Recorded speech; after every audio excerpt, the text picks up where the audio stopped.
Let me tell you something right now. Love is beautiful, but it ain't blind.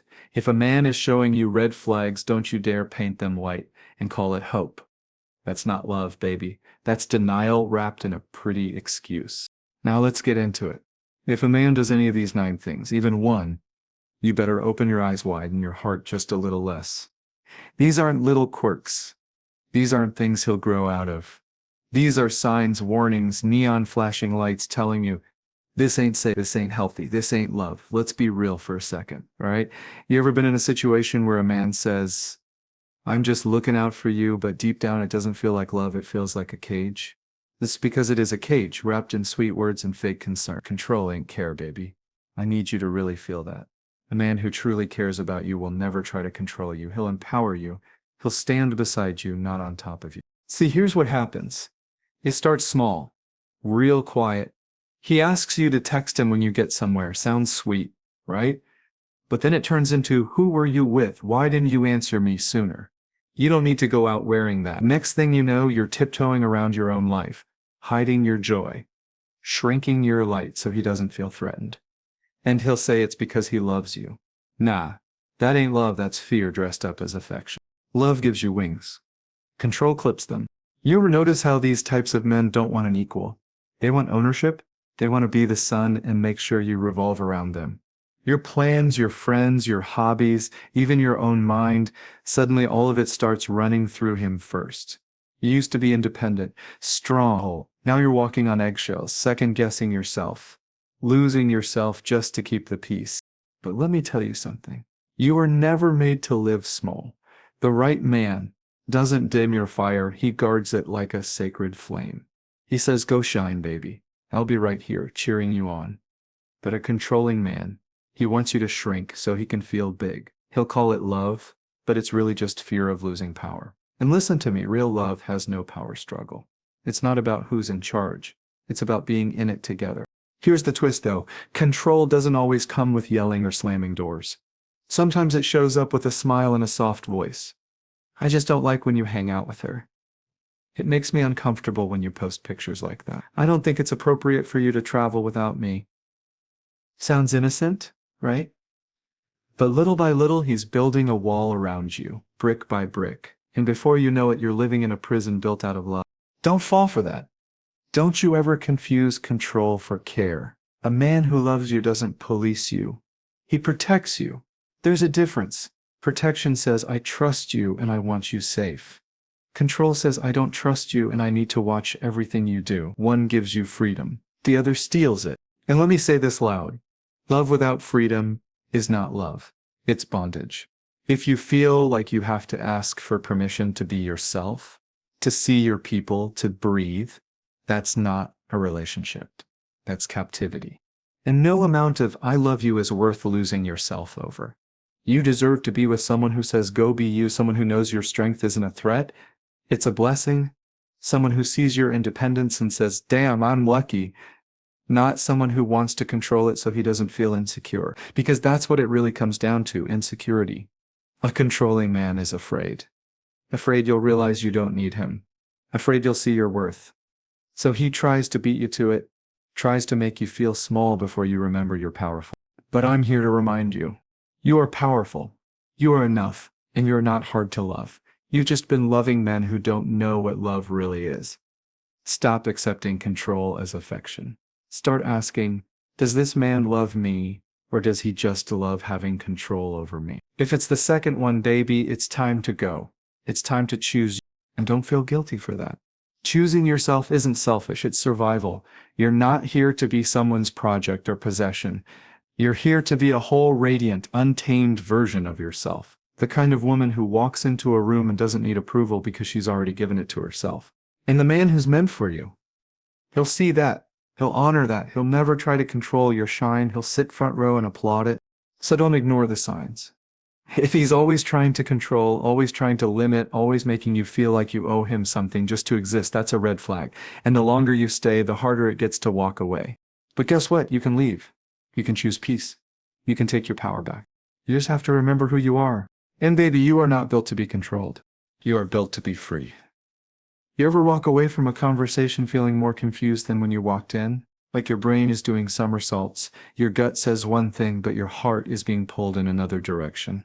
That's not just confusion, baby, that's gaslighting. That's psychological warfare wrapped in sweet words and fake concern. That's someone twisting your reality until you start to doubt your own mind. And let me tell you right now, if a man makes you question your memory, your instincts, or your feelings, that's not love. That's a red flag waving right in front of your face. But gaslighting's tricky, right? It don't scream. It don't slap. It whispers. It nudges. It creeps in. Slowly. Quietly. Like poison in your tea. It starts with little things. You tell him he said something hurtful and he looks you dead in the eye and says, "I never said that." Or worse, "You're too sensitive." Now you're sitting there wondering, wait, did I make that up? Am I overreacting? You're not. But that's the game. That's how they win. Not by being right, but by making you feel wrong for even bringing it up. Gaslighting is when he hurts you and somehow you end up apologizing. Gaslighting is when he changes the story so many times you can't keep up. It's when you catch him lying and he flips it on you, turns the spotlight so fast you're standing there like, how did this become about me? Baby, you're not crazy. He's just that good at making you feel like you are. And here's the thing, gaslighting don't look like the movies. It's not always dramatic. Sometimes it's disguised as logic. He'll use big words, calm tones, make it sound like he's just being rational. You're overthinking it. You're being dramatic. You always make a big deal out of nothing. And just like that, your reality gets rewritten. And when you try to stand up for yourself, he'll say you're starting drama. He'll act like you're the problem, that you're the one ruining the peace. When the truth is, he's the one setting emotional fires and blaming you for the smoke. This kind of manipulation is dangerous because it's invisible. There's no bruise to point at, no broken glass, just broken confidence. And people around you might not even see it. They'll think he's charming, thoughtful. He'll play the victim if you ever try to leave. "I tried everything," he'll say. "She's unstable," he'll whisper to others. And you, the one who's been bleeding inside, start wondering if maybe he's right. But he's not. I need you to hear that in your bones. He is not right. You're not too emotional. You're not imagining things. You're not difficult or dramatic or delusional. You're just being dismantled piece by someone who doesn't want to be held accountable for his actions. A man who gaslights you is a man who is afraid of facing himself. So instead, he projects, he deflects, he redirects, anything to keep the mirror off of him. And if he can make you question your reality long enough, he knows you'll stop calling him out. You'll stop trusting yourself. And once that happens, he's won. That's why gaslighting is so brutal. Because it doesn't just break your heart, it breaks your mind. It makes you lose trust in the one person you're supposed to rely on most, you. But guess what? You can get that back. You can rebuild your inner voice. You can learn to trust your gut again. It starts with seeing it, naming it, calling it what it is. When you start noticing the pattern, the shifting, the blame, the rewriting of history, don't ignore it. Don't justify it. Don't let the good moments outweigh the bad behavior. Consistency matters more than apologies. Patterns speak louder than promises. And if you've been gaslit long enough, you might not even recognize who you are anymore. But let me remind you, you are not weak. You are not broken. You are not too much. You are someone who loved deeply, who wanted to understand, who gave the benefit of the doubt again and again, and that does not make you a fool. That makes you human. But now it's time to be something else too. It's time to be free, to be clear, to be done. Because the truth is, no matter how many times you explain yourself to a gaslighter, he'll never hear you, because he doesn't want to. He doesn't want resolution. He wants control, and the only way to win that game is to stop playing. You don't need permission to leave confusion. You don't need evidence to walk away from a war on your mind. You only need this one truth. If love makes you doubt yourself, it's not love, it's manipulation. So walk away. Reclaim your voice. Stand in your truth. You don't owe anyone your sanity. And the real ones, they won't make you question your reality. They'll hold space for it. You deserve that. You've always deserved that. You ever been in love with someone who makes you feel like your voice don't matter? Like your dreams are just silly ideas, your feelings are always too much, and your opinions are background noise? That's not love, baby. That's emotional erosion. Real slow, real subtle, but it chips away at your soul until you don't even recognize your own reflection. And let me tell you something, plain and clear, love does not make you feel small. Love don't talk over you. Love don't roll its eyes when you're being vulnerable. Love don't say, here you go again every time you cry. That's not passion. That's not tough love. That's disrespect in disguise. And too many women are out here calling it normal because they've gotten used to being undervalued. Let me tell you, it ain't normal. It's toxic. And the longer you stay in it, the more you start believing the lie that you're hard to love. But you're not hard to love. You're just loving someone who doesn't know how to handle your light, so they try to dim it. A man who truly sees you, sees you, he's going to lean in when you talk, not talk over you. He's going to be curious about your dreams, not mock them. He's going to hold your feelings with care, not dismiss them like they're a burden. Because love is supposed to feel like safety, not judgment. It's supposed to feel like home, not a courtroom where you're always on trial for how you feel.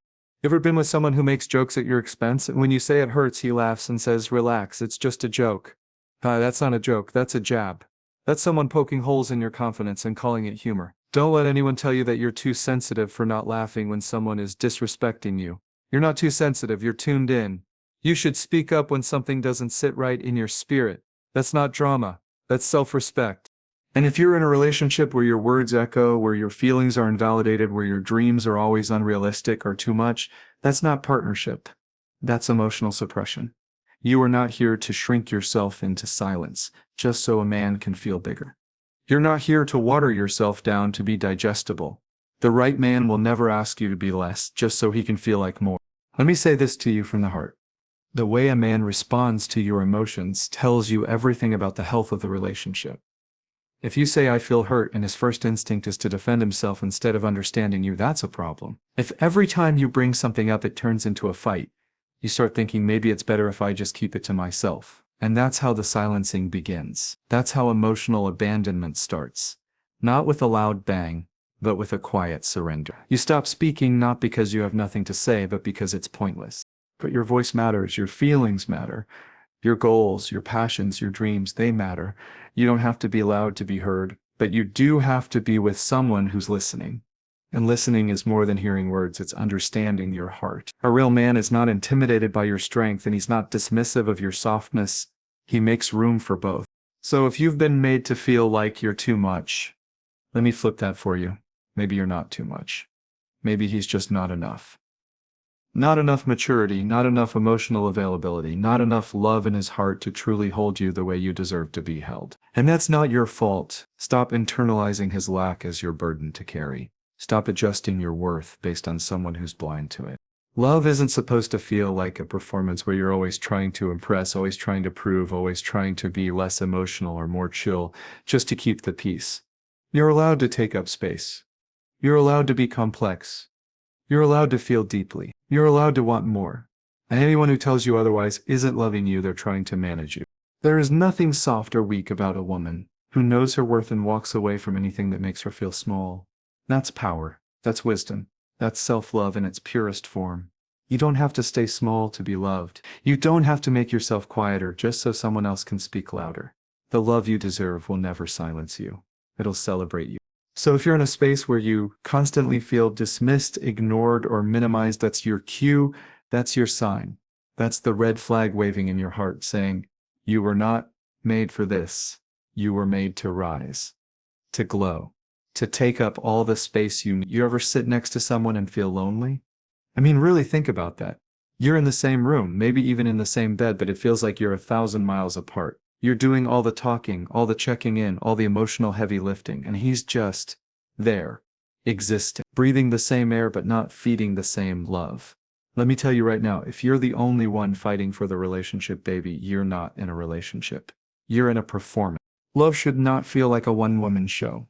You weren't built to carry the weight of two hearts on your back. You shouldn't have to beg for attention, beg for effort, beg to feel seen. If a man makes you feel alone while you're loving him with everything you've got, that's not love, that's emotional starvation. That's someone taking and taking while giving you crumbs in return. And let's be honest, the worst kind of loneliness isn't when no one's around, it's when someone is around and you still feel invisible. You reach for them emotionally and they flinch like your vulnerability is an inconvenience. You try to talk about how you feel and they shut down or change the subject. You cry and they don't even look up from their phone. That kind of emotional absence, That's a red flag with siren. A relationship is supposed to be a safe space, a soft place to land. But when you're always the one doing the emotional labor, checking in, trying to solve problems, holding space for their feelings, but getting nothing back, you become the caretaker, not the partner. And over time, it wears you down. Not all at once, but slowly, quietly, until one day you realize you're exhausted from trying to keep something alive that the other person barely even waters. And I know what you might be thinking, maybe if I just try harder, love harder, explain myself better, give him more time, maybe then he'll meet me halfway. But let me ask you something, why are you always the one walking the extra miles while he sits still? Why do you have to burn yourself out to keep the connection warm? Love should be mutual. Effort should be mutual. Communication should be mutual. If it's not a relationship, it's a silent sacrifice. You deserve someone who's emotionally present. Someone who notices the shift in your tone and says, "Hey, are you okay?" Someone who doesn't just hear you but feels you, who asks questions because they care, who leans in when you speak, not zone out, who meets your emotional energy with his own, not because he has to, but because he wants to. Because your heart matters to him. See, the problem is too many women get used to doing it all. Loving for two, fixing for two, planning for two, apologizing for things they didn't do. And somewhere along the way, they forget what it feels like to be poured into, to be emotionally held. But let me remind you, you deserve to be cared for, not just tolerated, to be listened to, not just heard, to be held, not just touched. A man who truly loves you will not leave you starving for connection while he sits comfortably in your presence. He will engage. He will participate. He will show up. Not just with flowers once in a while or some grand gesture when things are bad, but every day, in the small moments, in the real conversations, in the way he looks at you when you're not even speaking. And if he can't do that, if he shuts down every time things get deep, if he acts like your feelings are too much, if he disappears emotionally when you need him most, that's your answer. That's your sign. Stop making excuses for his emotional absence. Stop blaming yourself for the disconnect. You can't force someone to meet you in the middle when they're not even willing to step forward. You are not hard to love. You're just tired of loving alone. And I need you to hear this. The right person won't let you carry the relationship by yourself. He'll be in it with you. Heart, mind, and soul. He'll see the way you love and he'll rise to meet it, not retreat from it. So if you're feeling alone in love, that's not something to ignore. That's your heart speaking truth. That's your soul saying, this ain't enough. And that's okay. Because you were not made to beg for the bare minimum. You were made to receive the fullness of love. The kind that looks you in the eye and says, I'm here with you. For real. And if he's not that, then maybe it's time to stop waiting. Maybe it's time to stop reaching. Maybe it's time to start choosing you again. Because the kind of love you've been giving, that love deserves to come back to you. Loud, clear, and consistent. And anything less than that